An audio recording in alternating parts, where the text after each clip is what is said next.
A Heart for the Lost, Amy Carmichael's early life. Amy Carmichael was born in Millhill, Ireland on December 16, 1867. Her childhood home, the mill, bustled with activity.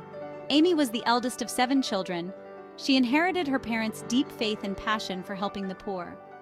As a young girl, Amy felt a strong call to missionary work. She longed to share the love of Jesus with those who had never heard his name. Amy's compassionate heart was evident from a young age. She showed a particular concern for the shawlies, poor mill girls who wore shawls instead of hats. Amy dreamed of opening a place where they could find hope and a fresh start. Her heart ached for the lost and broken, both near and far. Even as a child, Amy possessed an adventurous spirit and a deep love for God. She spent hours exploring the Irish countryside, her heart filled with wonder and a growing sense of purpose.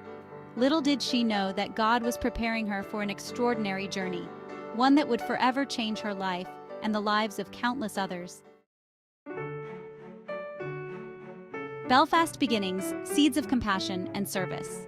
At 20, Amy moved to Belfast. There she began working with the Welcome Evangelical Mission. This organization focused on reaching the poor and marginalized in Belfast's slums. Amy threw herself into this work with characteristic zeal. She taught Bible classes, visited the sick, and offered comfort to the hurting.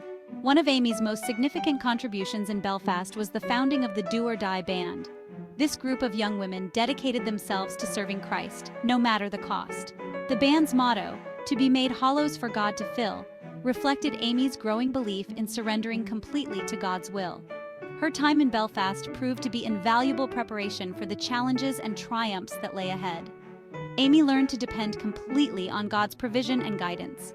She witnessed firsthand the transformative power of the gospel in the lives of those who had lost all hope.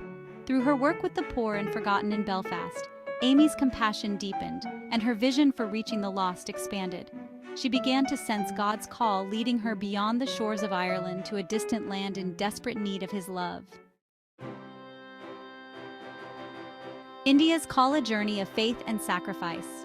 In 1895, at the age of 28, Amy Carmichael embarked on her lifelong mission to India. She felt a strong pull towards this land of diverse cultures. Leaving behind home, she set sail with faith and a longing to share the light of Christ. Upon arriving, Amy faced immense challenges. The culture was vastly different from her own. The poverty and suffering were overwhelming. Yet, she pressed on, driven by her commitment to serve.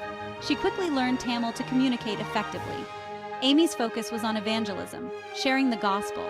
She traveled from village to village, burdened for souls. She distributed tracts and lived a life of compassion. Amy encountered the exploitation of young temple children. This led her to establish a sanctuary of hope for the vulnerable. Section 4, Dohnavur, a sanctuary of hope and healing.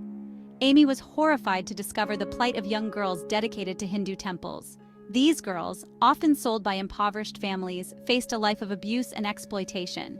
Amy knew she had to act. She began rescuing these girls, offering them a safe haven and a new life.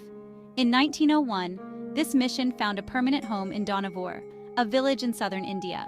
There, Amy established the Dohnavur Fellowship, a community dedicated to caring for and protecting vulnerable children. What began as a small refuge grew into a sprawling haven.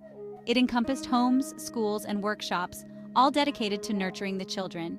Amy's heart for the children of Dohnavur knew no bounds. She fought tirelessly for their rights, providing them with an education and teaching them valuable skills. She believed every child deserved a childhood free from fear and exploitation. The Dohnavur Fellowship became a beacon of hope in a dark world. Amy's commitment inspired others to join her mission. From all corners of the globe, individuals came to Dohnavur, creating a remarkable community of love and sacrifice. Section 5, A Life Laid Down, Legacy of Love and Courage. In 1931, Amy suffered a debilitating fall that left her bedridden for the last 2 decades of her life. Despite her physical limitations, her spirit remained undaunted. Unable to be physically present among the children at Dohnavur, Amy continued to lead and inspire through her writings. She penned numerous books and poems, many written from her sickbed, sharing her unwavering faith, her deep love for India, and her passionate advocacy for the vulnerable. Her writings resonated with readers worldwide, inspiring countless individuals to dedicate their lives to God's service. Through her words, Amy's legacy of love, courage, and unwavering commitment to Christ continued to impact lives long after she was physically unable to serve on the mission field. Amy never sought recognition or accolades for her work. She remained fiercely devoted to God and the children entrusted to her care. Her life exemplified the true meaning of selflessness and sacrifice. She poured out her life for others, finding her greatest joy in serving the one who had called her to this extraordinary life of service. She poured out her life for others, finding her greatest joy in serving the one who had called her to this extraordinary life of service.